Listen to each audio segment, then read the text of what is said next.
Hello students, welcome to EPG Patashala. I am Dr. Basav Jirli from Banaras Hindu University. Today we are going to talk on the module History of Extension Services in the Post-Independence Era. This module we will be discussing some of the post-independence extension programs, and it is going to cover the paper, that is concept and dimension of extension education. In the previous class, we discussed about the pre-independence extension efforts. The major learnings of the pre-independence extension efforts reveal that people are in need of change and people want change. What is this change that we are talking of? That change itself is relating to development. So, change in the existing living situation. So, that is what is leading to the development. But how we can do that? So, much part of the society is not having the conceptual clarity. That is where the role of the institution comes into the picture. When we say that there needs to be an institution, what type of institution it should be?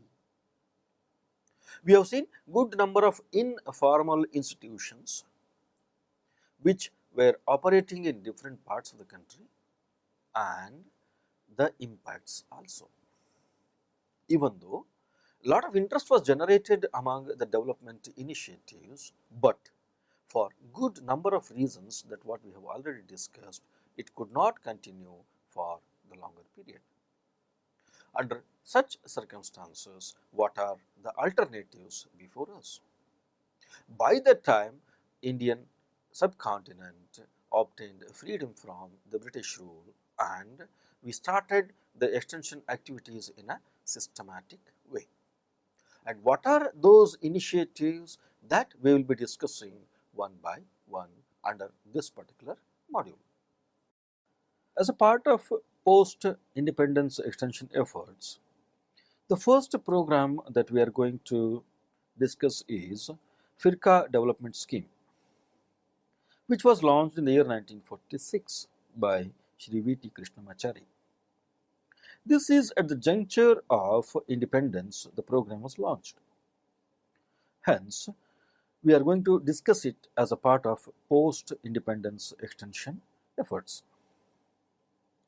Firka means an administrative unit where the development program is going to be implemented. Initially, the program was launched in 34 firkas and in 1950 it was extended to 50 additional firkas. Firkas were selected in the state based on the general backwardness of the area and where there is possibility of initiating cottage industries. The scheme consisted of two types of plans, short-term plans and long-term plans. Short-term plans included immediate action on development of rural communications, water supply, formation of panchayats and organization of cooperatives. Basically, short-term plan included providing necessary infrastructure and bringing communities together. The second group of institutions solely depend on the success of the short-term plan. If there is development of basic infrastructure and if there is organization of people into groups, then the long-term plans can be planned and carried out. Long-term plans included to make the area, that is firka, self-sufficient through agricultural, irrigational, livestock improvement and development of khadi and other cottage industries. Through these efforts, the scheme intended to attain Gandhian idea of Gram Swaraj because he believed in production by masses, not mass production. The organization structure of Firka development scheme included at the top the collector, rural welfare officer for a cluster of 2 to 3 firkas, gram sevak or a revenue inspector and a team of for a group of 5 to 10 firqas. For each firqa or a cluster of firqas, a team of professionals, namely agricultural fieldmen, administrative officer, mistris, supervisors, and irrigation overseers were appointed to take up the long-term as well as short-term activities which were planned under firqa development scheme. The priority areas of work for each firqa included rural reconstruction, drinking water facility, sanitation, agriculture, khadi, and other village industries.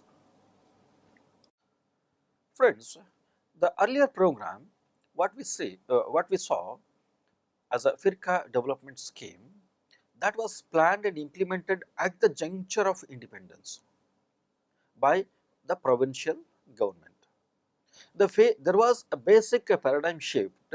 Yes, the established government is supporting developmental initiatives, and because of that, there was a lot of changes in the state of Tamil Nadu at that point of time, or in the province of Madras, erstwhile Madras province, there were a good number of changes. In the subsequent years, when India got independence in the year 1947, there was a basic challenge before the newly formed Indian government. That was establishment of or the providing rehabilitation to the displaced Indians, especially from the Pakistan, and in the eastern side from the Bangladesh. How to provide appropriate support to these people who are not having anything in their hands. They have left their entire property, may it be landed, movable, immovable, all types of properties. They were not having anything with them, only few individuals are there. How to rehabilitate these people or section of the society was a major challenge that government was facing. There were different camps, especially known as the refugee camps or the rehabilitation camps, established throughout the country. Government made special arrangements to transport these people to different parts of the country so that they can be provided appropriate support so that they can establish themselves. So, there are good number of such efforts that were carried out throughout the country, but here we will be taking up only one such project that was in the place known as Nilokeri. Popularly it is known as Nilokeri experiment. The person behind this Nilokeri experiment was Dr. S.K. Day. Later, he became the Minister for Rural Development also in the Ministry of Pandit Jawaharlal Nehru. The one more reason why we are discussing this Nilokeri experiment is the then Prime Minister of India was having a special interest in this particular project because it is very nearer to Delhi, and he wanted to see that how we can monitor the growth and the development initiatives when government concentrates its effort at a point of time. So, that is why this particular experiment is under focus. Looking into the situation, the government emphasized on vocational education through vocational training centers, because those people were not having anything with them. So, what is that what we can give to them? Now, the easiest possible thing and the best possible alternative was to provide them certain activities. What is that activity? That activity will be of their choice, government is going to support them. These vocational training centers imparted skill-based training to the people. Each and every vocation is having a skill. A particular individual is interested in obtaining a particular skill and he want to establish a unit of his own in that direction, government is going to provide him the support. And in turn, they were motivated to engage into the livelihood generation activities. Yes. After getting the skill, you start your own activities and you will be provided with good all possible support from the government. The efforts done under Nilokeri are also called as Mazdoor Manzil because all these people were working for their development and they were the laborers of their own families or their own situations. What are those activities that were taken up? Primarily, agriculture was the focus. They were given some land to cultivate so that they can produce the food grains. Apart from that, as we said, that is vocational education. It may be establishment of a printing press, establishment of a polytechnics, ITIs. There are so many such range of activities that were established, mechanic shops and good number of such things were established. That is why it is also known as the Mazdoor Manzil. So, in one of our previous discussions, we were talking of the participation, where there are established societies, it becomes a bit difficult to generate or to motivate the people to participate in the programs. Now you see the different situation. The people coming from the other parts of the country, for political reasons it was divided and now they are not having anything with them now. Is there any question of non-involvement or non-participation? Obviously not. They are bound to participate and because of that they are going to change, and this is what had happened in case of Nilokeri. Those people in the 1947, under what circumstances they were living, when we look into the subsequent years, there was a sea change. We can say that there was a paradigm shift. From landless laborers, so now they are the owners of good number of ventures, good number of enterprises, and there is lot of diversity that we see under that section of the society. Now, we cannot at any point of time identify that section of the society as, yes, around 60 years back they were refugees. No, we cannot say that. That is what is the change that we can see through these programs like Mazdoor Manzil or Nilokeri experiment. And this is what is expected. With your involvement, you can never fail, and without your involvement, you can never succeed. So, that is what is the punchline for development. This is what it was emphasized in Nilokeri experiment also. Grow More Food Campaign, launched in 1947. Immediately after independence, the priority of the nation was to provide food grains for the countrymen.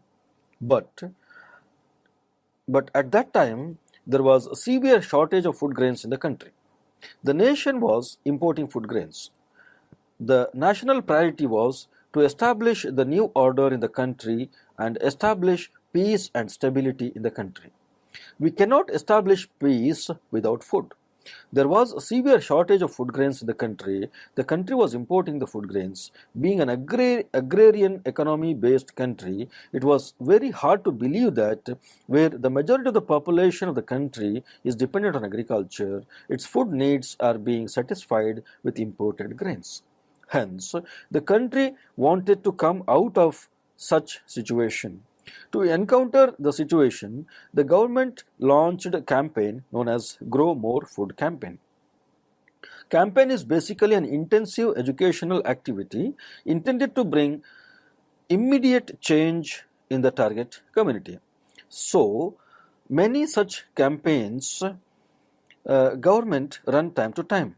For example, polio campaign, Grow More Food campaign was a nationwide campaign wherein farmers are motivated to grow more food.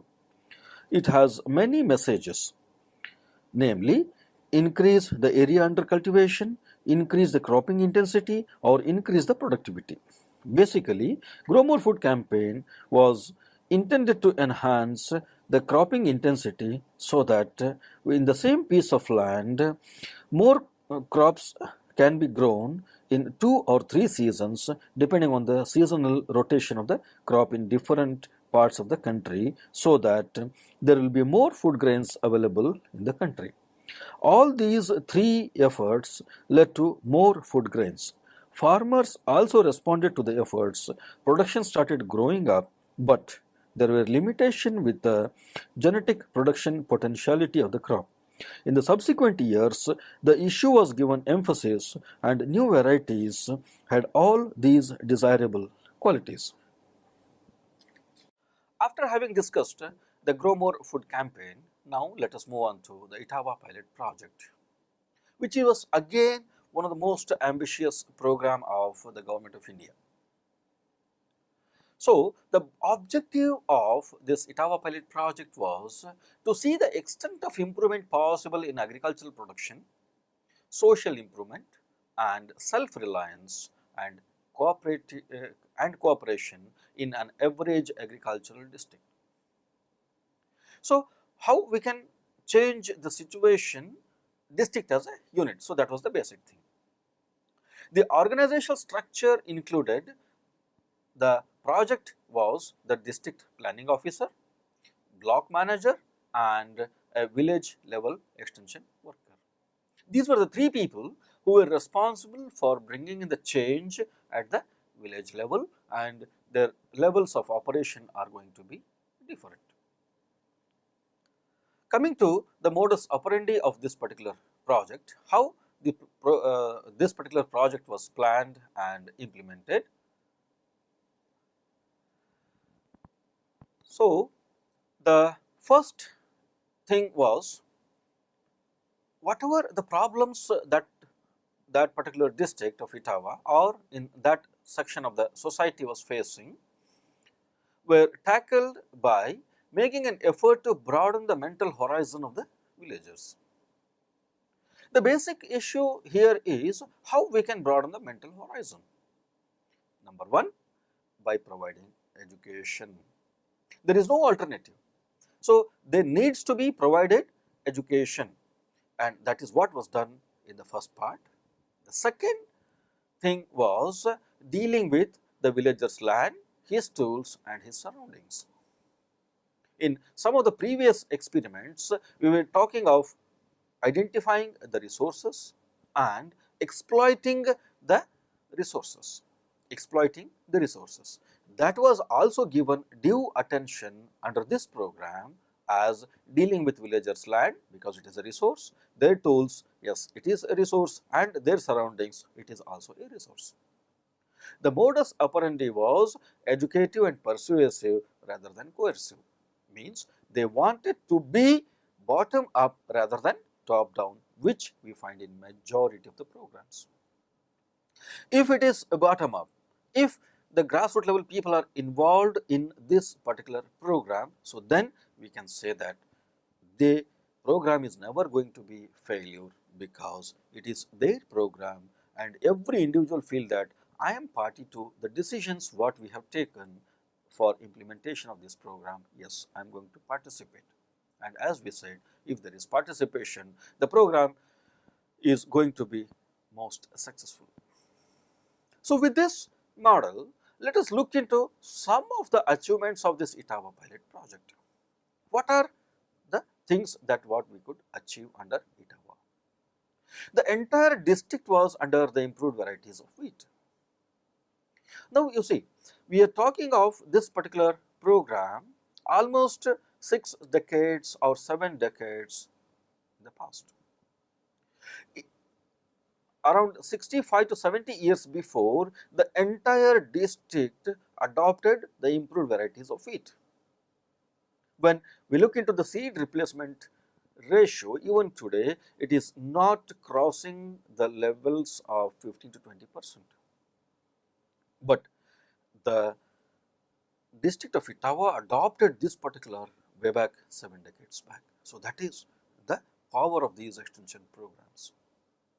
The two basic problems that the rinderpest and the hemorrhagic septicemia facing the animal husbandry sector were totally controlled with this particular project.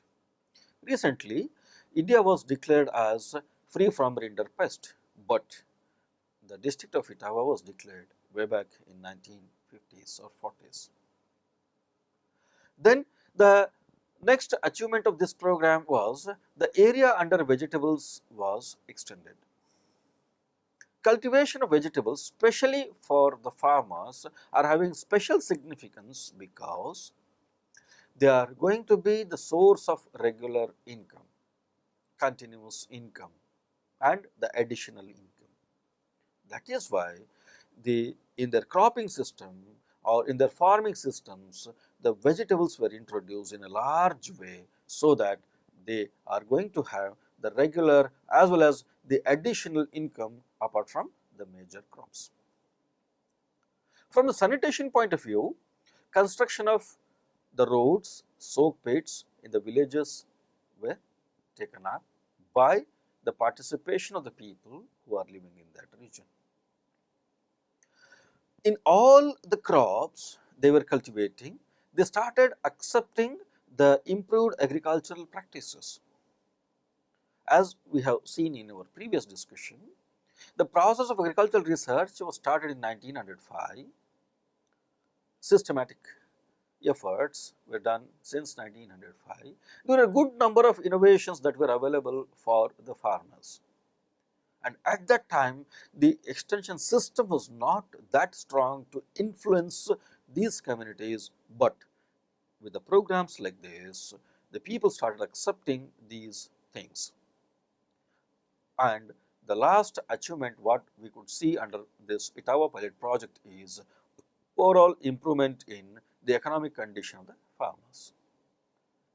Because they were adopting the improved practices, because they were adopting the improved varieties, because they were going for changing their cropping systems and the farming systems, because of all these interventions, there was overall change in the socio-economic conditions because their income level started increasing. Once your income level increases, definitely your social status is also increasing in the society, and that is what had happened under this Itawa pilot project. Looking into the success of this project and looking into the participation of the people in this particular project, government started thinking of replicating this type of activities at the national level, and keeping these things in view, they started planning subsequent programs. Planning Commission, which was established in 1950. Since beginning of discussion on development programs, whether pre-independence or post-independence, we have been talking of the resources, identifying the resources, understanding the resources, utilizing the resources, exploiting the resources, and management of resources. Even today, it is the priority issue for established governments. Apart from that, improving the living standards of the people by making efficient use of resources of the nation is another priority.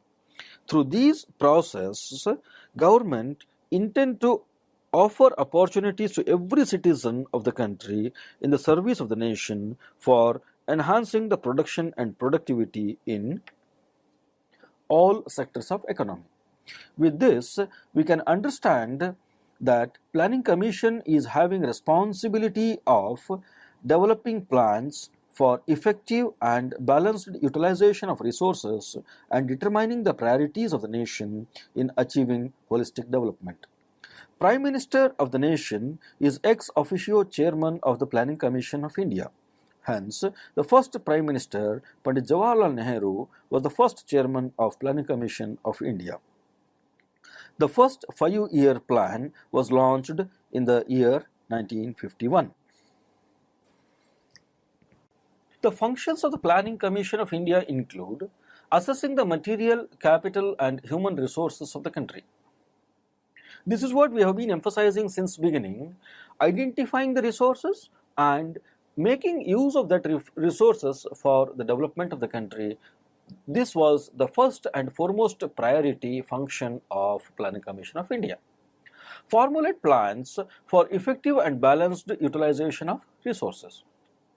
It is not that whatever the resources that what we have, we need to exploit it for negative aspects also. So that is why it is emphasized in the function of Planning Commission that the resources should be used in a balanced way for the development of the nation.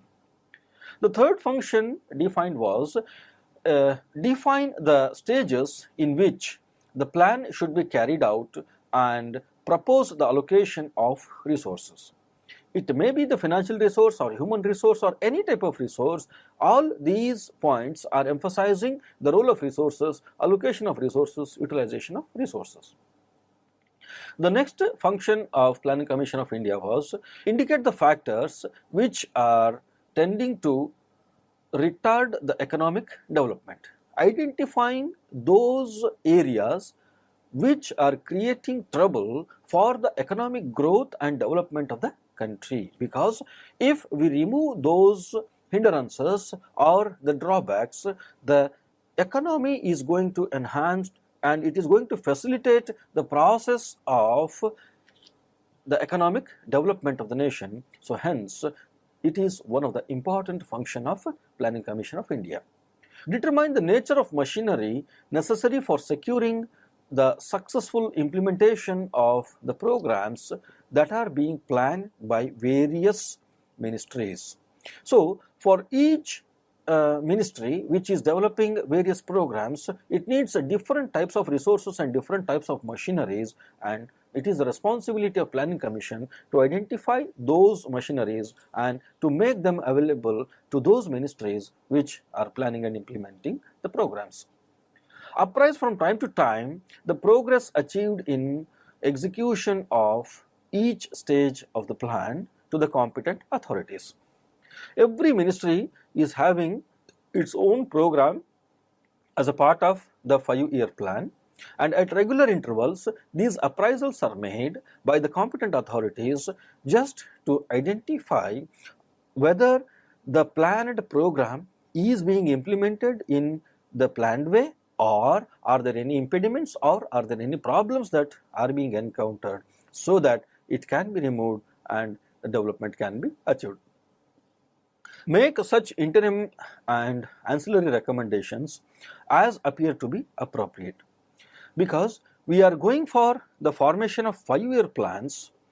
In between there might be certain necessities or emergencies or any such situation that may arise which needs a modification of the plan, or which needs some contingency plan arrangements that needs to be decided by the Planning Commission of India, so that the necessary approval will be provided to plan and implement the contingency plans or the alternative plans which are in operation as per the records. To accomplish the said functions, Planning Commission has 34 divisions with clear mandate. The first 5-year plan was launched in 1951 with the emphasis on development of infrastructure at the national level. Two subsequent 5-year plans were formulated till 1965. There was a break in the process due to Indo-Pak War in 1965. Also, the nation has observed 2 successive years of drought, devaluation of currency, and general rise in prices. Hence, there were 3 annual plans between 1966 to 69. The fourth 5-year plan started in 1969. The process continued till 7th 5-year plan. The 8th plan could not be initiated due to political instability at the center in the country. Hence, the Planning Commission considered the years of 1991 and 91-92 as annual plans. The 8th plan was launched in the year 1992. The post-1990s in general is considered as an era of economic revolution in the country. The country has adopted the policies like liberalization, privatization, and globalization, which is popularly known as LPG era. There were sea changes in the country due to liberalization policies of the government. Emphasis shifted from public sector to private sector. Even the common man who was looking for employment opportunities only in the public sector started moving towards the private sector. Due to changed policies of government, private sector became the most attractive destination for hard workers and talented professionals. Also, government provided opportunities for employment generation by establishing industries of various capacities. So this is how Planning Commission contributes for the cause of development. As we have seen change in various sectors, institutions, organizations, so on and so forth, Planning Commission has also changed now. Now it is playing a new role. Even though there are some similarities, but with lots of changes in the institutional structure. Planning Commission now is changed as the Policy Commission. It is now being identified as Niti Ayog. Niti, basically a Sanskrit word, again having the meaning of policy. The full form of Niti, N-I-T-I, is National Institute for Transforming India. The basic functions of this Niti Ayog include to evolve a shared vision of national development priorities, sectors and strategies, to develop mechanism to formulate credible plans at the village level. The third point is to pay special attention to the sections of our society that may be at risk. The fourth one is to design strategic and long-term policy and program frameworks and initiatives. Fifth issue is to provide advice and encourage partnership between the key stakeholders. Identification of the key different stakeholders is one of the major priority, and providing an opportunity to establish the partnerships is another opportunity, and that is what is being done by the Niti Ayog. To create a knowledge, innovation and entrepreneurial support system, because entrepreneurial innovation is having the potential of making use of knowledge as well as innovations. So hence, by giving opportunities to these things, we can see lots of changes at the national level. To offer a platform for resolution of intersectoral and interdepartmental issues. So these are of highly important in nature. Because of these things, there are major products which are under question mark that needs to be addressed through this Niti Ayog by providing a common platform for resolution and resolving the issues between these departments. To actively monitor and evaluate the implementation of programs. So there are good number of programs that are being planned and implemented by various ministries. So now Niti Ayog will be conducting regular monitoring and evaluation processes on all these activities so that the programs run in a most competent manner. To focus on the technology upgradation and capacity building of the different sectors of the society, so that the ultimate process of entrepreneurship development is going to gain the momentum. There are two more supporting institutions to this Niti Ayog include, number one, the Unique Identification Authority of India, or UDAI, and another one is National Institute of Labour Economics Research and Development. With all these institutional support, the Planning Commission, which is now having a new role as a policy commission, is going to develop appropriate strategies and strategic interventions in the form of the policy interventions, so that the ultimate aim of development and changing the socio-economic status of the people and how to reach the unreached are the major priorities of this particular intervention at the national level. So friends, under the discussion on the post-independence extension efforts, as a first part, we discussed so far 6 different initiatives that were taken up in different parts of the country. The set of development initiatives discussed so far aims at community involvement in development programs. If there is involvement of communities, none of the development initiatives can fail. This is what we emphasized in our discussion also, and as a conclusion again I am repeating that. Nilokheri experiment is an example how development can be achieved when you are not having anything of your own. You are struggling for everything, may it be land, labor, capital or even human resources. Still, there is a way out to be successful. This is what we have seen in case of community development, Nilokheri experiment. And Itawa pilot project is an example. You have many things at your disposal, but management of the resources can bring the prosperity. This is what is evident from the Itawa pilot project. Similar trends were observed in case of Firka development scheme also, which was implemented in the province of Madras.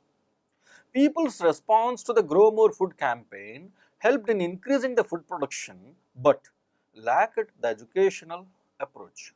Yes, we need to improve upon in the forthcoming programs. People only accepted the technology, but did not understand what and how the technology is going to work.